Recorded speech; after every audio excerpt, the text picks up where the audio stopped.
Thank you for your order. This video will show you how to properly apply the top and bottom case for your new 2020 13-inch MacBook Pro. First, it's important to apply the bottom case. You'll see that the case has an opening here that matches the front opening of your 13-inch MacBook Pro. And on the very back, there are two clips. Here's clip number 1. Here's clip number 2. Insert these two clips into the very back edge of your MacBook. After these clips are inserted, you'll be able to securely snap the front end onto your MacBook. You may need to ever so slightly open the top lid of your MacBook to ensure that the bottom is securely snapped in like so.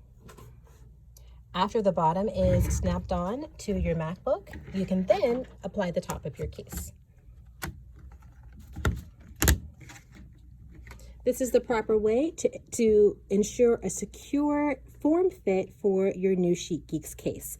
If by chance you attempt to apply the top of your case first, the bottom case will not apply.